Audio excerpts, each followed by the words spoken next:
Chapter 24. It's magical seeing all the beautiful Christmas lights and sitting inside the coffee shop by the window with Michael. It would be perfect if it started snowing, like in the Hallmark movies, but it doesn't. Still, I stir my tea and bite into a chunk of shortbread and reflect that as far as school trips go, this one is in my top 3, at least. Michael seems distracted. "Hideous prices," he mutters, shrugging out of his coat. "Almost makes me wish for that snack van of yours." "It isn't my personal snack van," I laugh. He's such a snob. "But once you taste their bacon baps, there is no going back." I suppose I'm paying for the privilege of sitting and watching immensely wealthy people live their lives. Michael gestures out of the window at shoppers with Joe Malone bags and expensive coats. "Not everyone in London is rich," I point out. "Anyway, don't be in a bad mood. We didn't have to do anything for this trip." "True," he acknowledges. "All the same, I think I should be paid extra for sitting within 1 metre radius of Sean on the coach." "Michael," I mock scold him. "He's really not that bad. I don't know why you dislike him so much." Michael pulls out his phone and after a moment holds up the screen. It's the school Instagram page. Sean's selfie of us is on there. "Are you jealous?" I ask. Part of me feels pleased if he is, though part of me feels annoyed too. Does he expect to monopolise my friendship? I still haven't asked him why Christina's texting him. Michael murmurs, his attention back on his phone. Not exactly the reply I was hoping for. "This can't be right," he says, his tone sounding serious. "What?" He holds up the phone again. It's a snapshot of 2 students from our group outside Piccadilly tube station. The caption is, "Off to explore London at Widlock County." "It must be a prank," I say, gulping down my tea. I don't want to believe that 2 students would be as stupid and as irresponsible as to hike across London on the tube. What if it's not? We stare at each other. "I'm ringing Marge," he says, phone to his ear. I twist a napkin tightly, just when you think you have a moment of relief. Why didn't I choose a data entry job or work in a supermarket? The pay may be better for teachers, but this sick feeling of anxiety churns away years of my life. "Right," Michael says, his eyes meeting mine across a sugar-dusted surface, steam still rising from his unsipped coffee. "I'll ring you back." He lowers the phone. We have to ring all the kids in our group to find out where they are. We split the list between us, and suddenly I feel like a cross between a police officer and a secret agent. "Tom, it's Miss Baker. Where are you?" "McDonald's." You take a bunch of teens to London, and they end up in Mackie D's. "Who's with you?" "Theo. Put him on the line, please." Once I've confirmed that Theo is there, and judging from the background noise it certainly sounds like a busy fast food restaurant, I continue my interrogation. "You're supposed to be in a group of 4. Where's Kai and Lucas?" "I dunno, miss," Tom stalls. "Did they go off on the tube? It's very important that you tell me the truth." "I dunno, I just wanted to get some food." "If you know where they are, you have to tell me." "They joked about taking the tube, but I don't know if they actually did it or not." "Where would they have gone?" Kai said it might be fun just to see how far they could get in the time limit. They said they'd make sure they were back on time. "Oh, well that's all right then," I snap impatiently. "If Kai and Lucas tell the tube drivers, I'm sure there will be no delays or mishaps, or just the fact that they're in the wrong part of London." People are beginning to stare at me. "Let me know as soon as you hear anything," I hiss. I relay the conversation to Michael. "I tried their phones, but it goes straight to voicemail. They must be on the underground," he says glumly. What kind of stupid, sick idea is this? I'm so cross that my hands are shaking. "See how far you can get."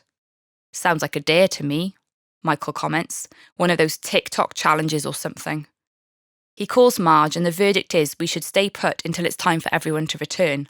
If the 2 boys don't appear, then we'll have to launch a new phase of action.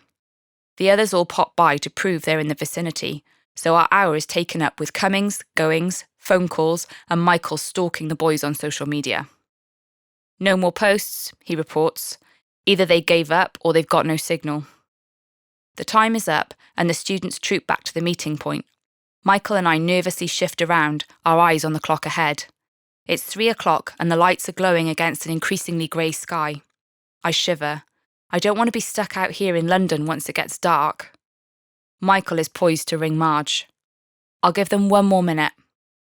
Then Tom gives a shout and Kai and Lucas run, red-faced and breathless, to join the group. They look jubilant and high-five each other. I feel Michael bristle with disgust. Why didn't you answer your phones when we called you? He barks, and they straighten up, looking more uneasy. Sorry, bad signal, Kai shrugs. Bad idea. I can feel Michael stiffen with rage. Because you were on the tube? No, Lucas denies it. What was that Insta post all about then? It's Michael, the interrogator. He should really consider an alternative career working for Special Forces. We need to start walking to the coach, I remind him. Let's get to the bottom of this once we're there. We herd the kids back towards the coach pickup point, meeting another group along the way.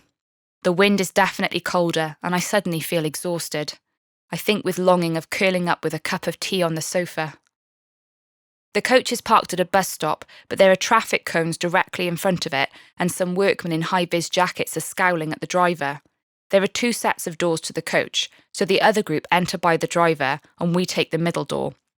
We usher the kids in, but keep Kai and Lucas outside. Michael begins. Now I want an honest answer from you about where you were. There is a sullen silence. Finally, Lucas says, We just run on the tube. Why? No one speaks. You knew you were supposed to remain in the shopping area. You were not meant to use any form of public transport. There is a risk assessment in place, and you breached about 5 different sections. Michael takes a breath, building momentum. Do you have any idea how irresponsible you've been? How much worry you've caused? Mrs. Cook has made so much effort to organise this trip, and now we might never be allowed to run it again because of you. The other group have all boarded the coach. A builder beckons me over. Look, do you think you can get this coach to move? He says. We need to cordon off this area.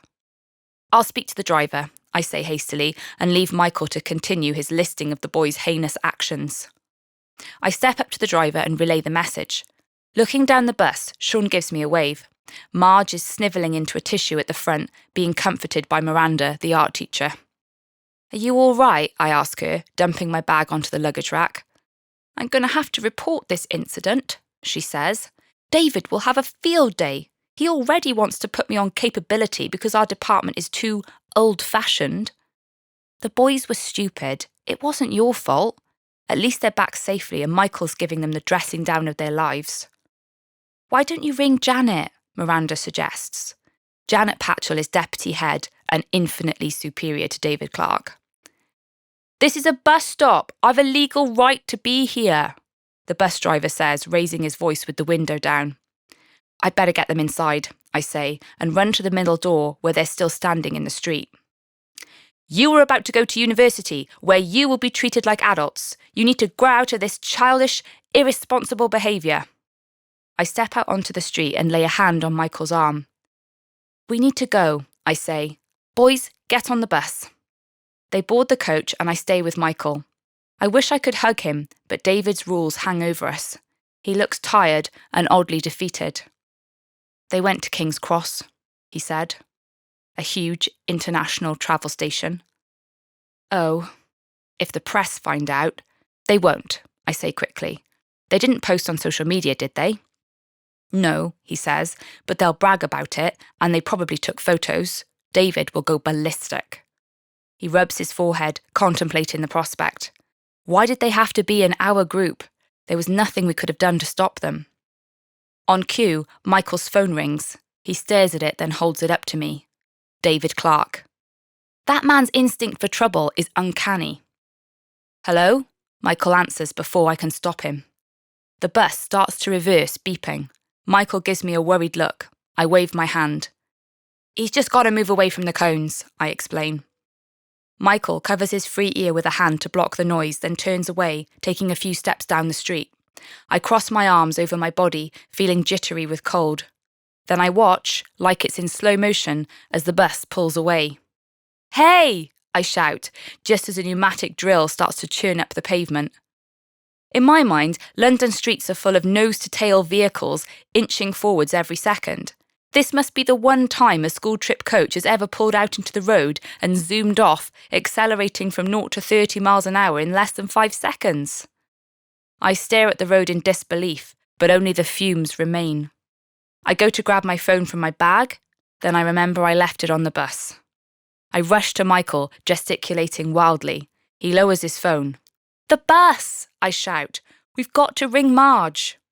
"I'll ring you back," he says quickly, swivelling round to face the empty space where the bus was meant to be. He scrolls through his dialed numbers to find Marge on the list. "It's engaged," he says in frustration, hanging up. "Try Sean," I suggest. "I haven't got his number." Michael looks insulted at the idea of it. Maybe I should ring David back and get him to find Sean's number for me. "Do you really want David to know?" I say incredulously. "The guy hates me enough to fire me as it is. He'll probably spin this whole thing to prove how the fact that we're dating has made us unprofessional and negligent." "I'll keep trying, Marge." "Surely someone will have noticed by now. The kids, maybe?" "No, they're probably all passing round photos of Kai and Lucas at King's Cross." I start shivering again. Michael puts his arm around me and rubs up and down my sleeve. I feel like crying, but I haven't got the energy. Michael says, and it's so uncharacteristic that I stare at him. "I'm running out of battery."